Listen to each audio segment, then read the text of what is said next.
Welcome to the Real News Network. I'm Jessica Devereaux in Baltimore. Will the Republicans take over the Senate? It was a question everyone was asking on Election Day, and folks looked to the North Carolina Senate race to get an answer. Their Democratic incumbent, Kay Hagan, is neck and neck with the state's House Speaker, Tom Tillis. With more than $100 million spent on the race, it's being called this year's most expensive Senate race.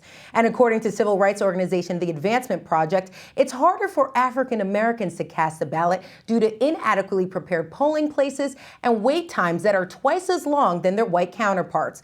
And we can't forget about measures passed in the Republican-controlled legislature, including voter ID requirements, shortened early voting periods, and limits on same-day voter registration. Now joining us from North Carolina to discuss the race are our two guests, Robert Dawkins and Bryan Perlmutter. Robert joins us from Charlotte, North Carolina. He's a field organizer and the political action chair of the NAACP in Charlotte. And joining us from Durham is Bryan Perlmutter. Bryan is a North Carolina native and director of Ignite NC, which is a youth-led community organizing organization. Thank you both for joining us, gentlemen.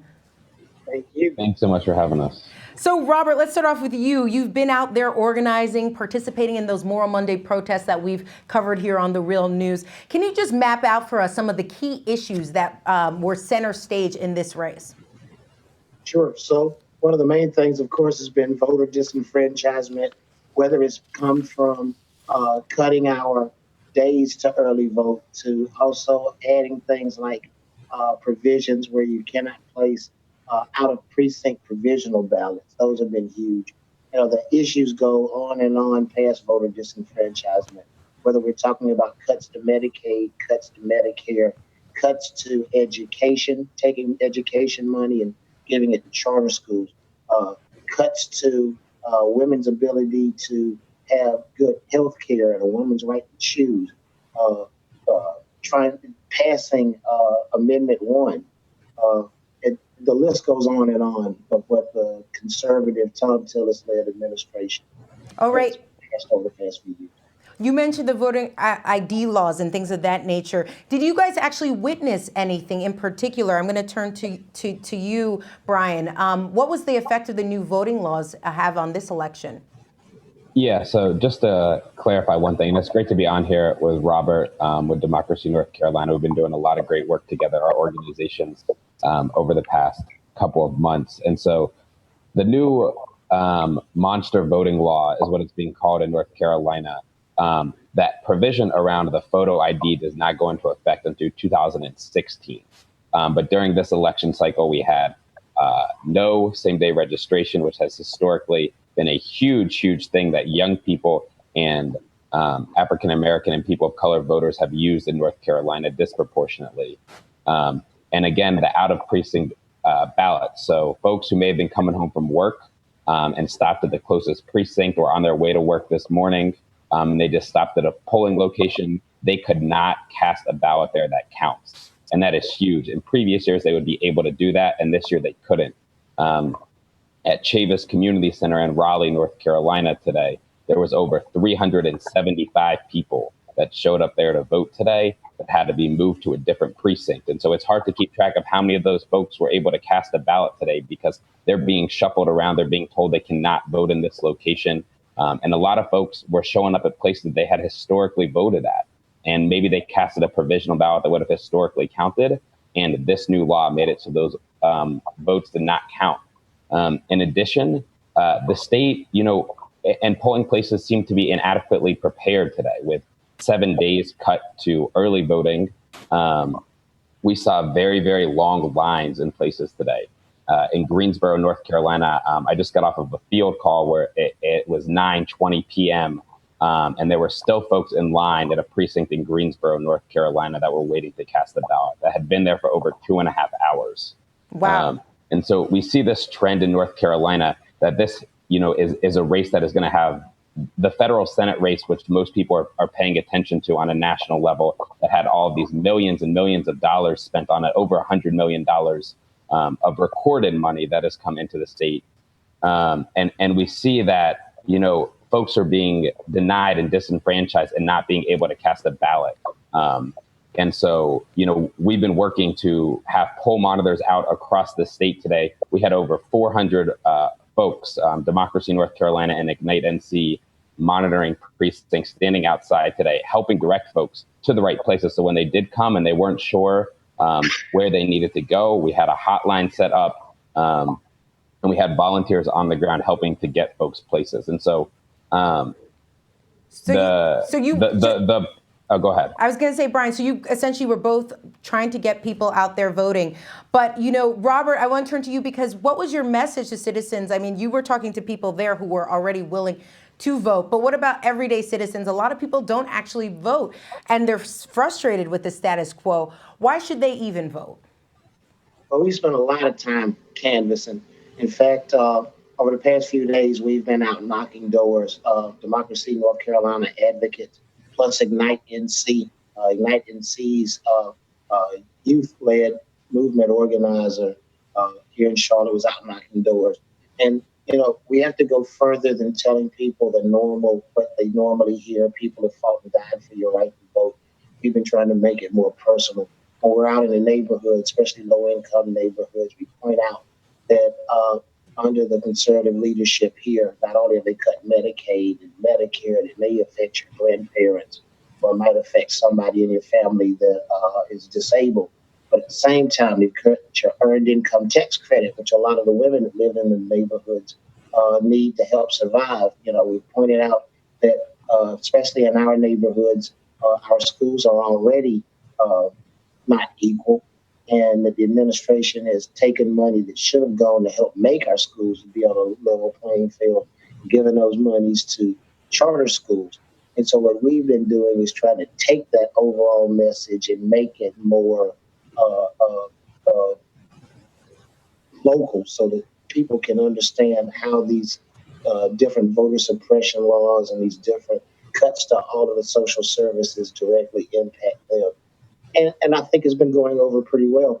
We usually go out and also do what we call flushing, where we go and knock on doors and get flyers out the day before to say we're going to be in the neighborhood providing rides.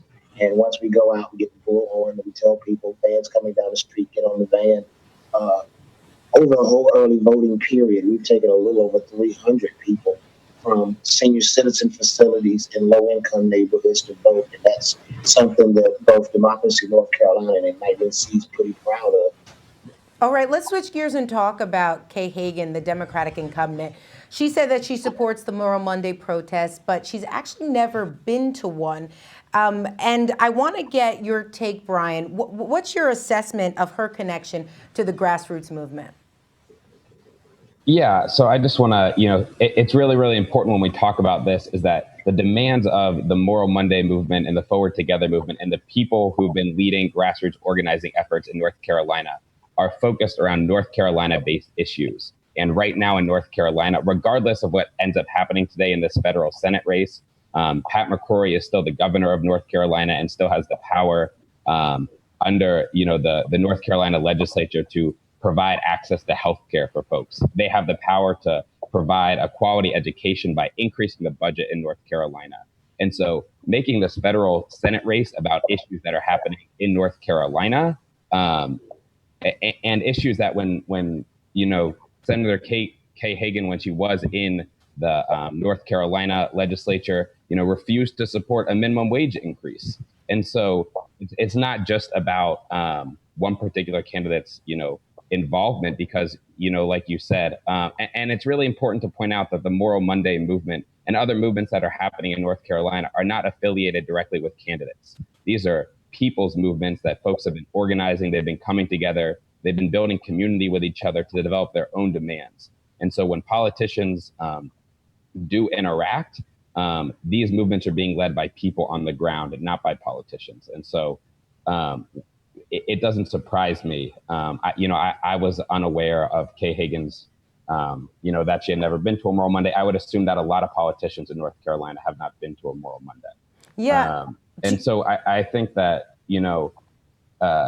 regardless of who wins this Senate race today, that the issues in North Carolina are still present and need to be solved and are going to be led, and the organizing is going to be led by ordinary people who are directly affected by the issues on the ground in North Carolina. And that comes down to public education funding and the other issues that Robert mentioned. Are there any plans to make Moral Monday more political, like putting forth your own candidates, for example? Bryan. So, yeah, as the political action chair of Charlotte, I can say that that's not part of our movement. Our movement is something that's bigger than Democrat or Republican. It's taking all of this and looking at social justice and saying what is moral. What if you're Muslim, Christian, if you're Jewish? There's one thing that all of these different religions have in common, and that's a strong belief in social good and that morality is the most important thing. And that's what the moral movement's about. In fact, the movement's been accepted by more probably conservatives than most people would expect. And this movement will not end now. The movement started out way before we even called it Moral Monday. It used to be called HKMJ. The reason that it became more moralistic and had to resort to things like civil disobedience is because the General Assembly over the past couple of years will not even sit down and talk to us. So I just wanted to make sure that people understood that this movement's been going on for a long time. We've been pushing for these changes. Under the previous administrations, we at least had open dialogue and we could see where it was heading.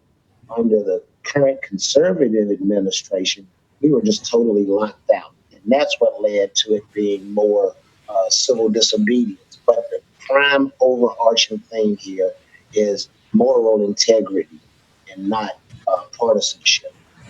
Bryan, do you see that this movement at some point is going to have to turn a corner in order to get the change that you want? Specifically, if you're looking at this Republican-controlled legislature, do you think at some point you guys are going to have to organize and become more political and potentially put your own candidates out there? I think there's a lot of different organizations and people and movements that are making things happen in North Carolina, and so I don't think it is up to individuals to make those decisions right now. I think that what we need to do is continue to engage people, to continue to bring folks together, to continue to make sure that folks have access to the ballot box, to continue to make sure that election day is one day during the year. But for the next year, for the next 2 years, while the legislature in North Carolina is what it is, we can continue to mobilize people. We can continue to advocate. We can continue to organize in our local communities around city councils, around school boards, around county commissioners, around the way budgets are allocated. And so the election is only one avenue in which we're going to continue to fight for justice. And it's one way we're going to do that. All right, Bryan Perlmutter and Robert Dawkins, thank you both for joining us. Thank you. And thank you for joining us on the Real News Network.